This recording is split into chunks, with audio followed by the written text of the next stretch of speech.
¿por qué la leche no me cuaja? A veces pasa. Al mejor cazador se le va la liebre. Entonces, el problema, ese es un problema que pasa cuando no se tiene mucha experiencia, ¿no? Y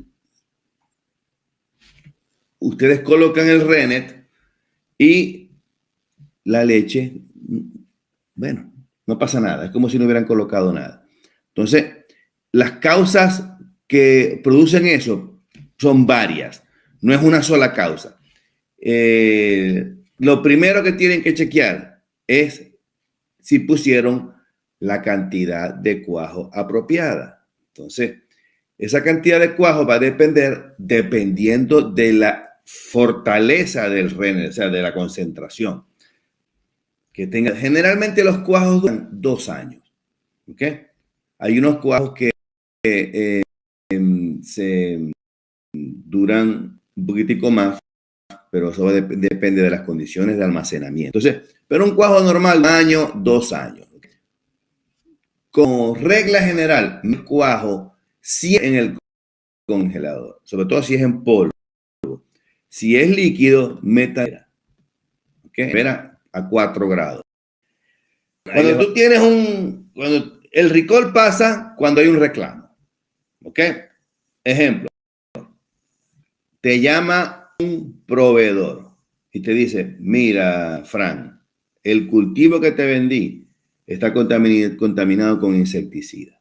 Por decir algo. Otra causa puede ser que vendiste el queso a unos clientes y resulta que los clientes se están quejando y pusieron una denuncia en el establecimiento donde estás vendiendo el queso. El rendimiento de la leche va a depender del tipo de queso que tú hagas. ¿Ok?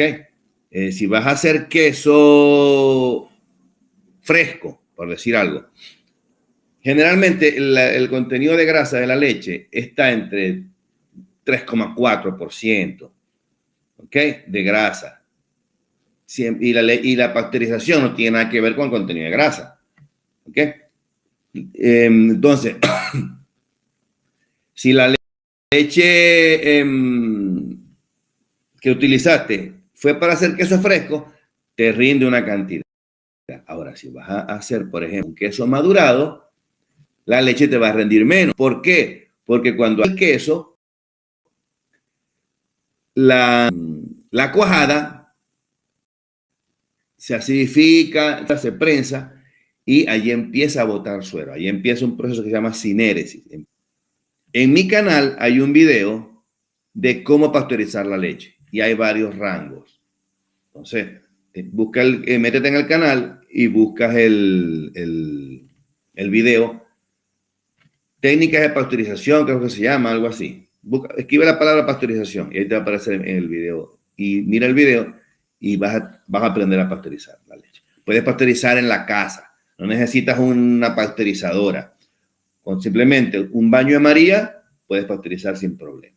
Y si no tienes baño de María, calienta la leche en la estufa y enfrías en el fregadero con agua. Estoy en Estados Unidos. ¿Qué aparato puedo comprar para medir la acidez? El aparato Neomar, el aparato que tienes que comprar es un medidor de pH. No te vayas a comprar un medidor de acidez tirable porque eso cuesta mucha plata. Un medidor de pH, dependiendo, si estás empezando, cómprate uno barato. Yo tengo en mi tienda unos baraticos ahí en $30.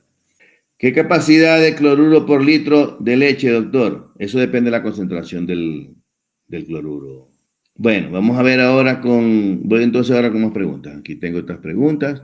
Aquí me pregunta Alberto Martínez en el canal. ¿Cómo agregar grasas vegetales a la leche para producir el queso? La gente pregunta riflazos y buscando la quinta pata al gato. Bueno, agregar grasas vegetales a la leche para producir quesos artesanales, yo diría que puede ser un proceso delicado, ya que la composición de la leche afecta directamente la textura. Gracias, usted vende. Yo generalmente les envío a mis alumnos el HANA. Por supuesto, pagan el envío, pagan todo, ¿no? Yo tengo un alumno en Islandia, Iceland, y bueno, él quería el pH del medidor y yo se lo mandé, que es el que yo uso. Y se lo mandé. Escríbeme, yo te lo envío con muchísimo cariño, no te preocupes. Y te regalo un cariñito, te mando una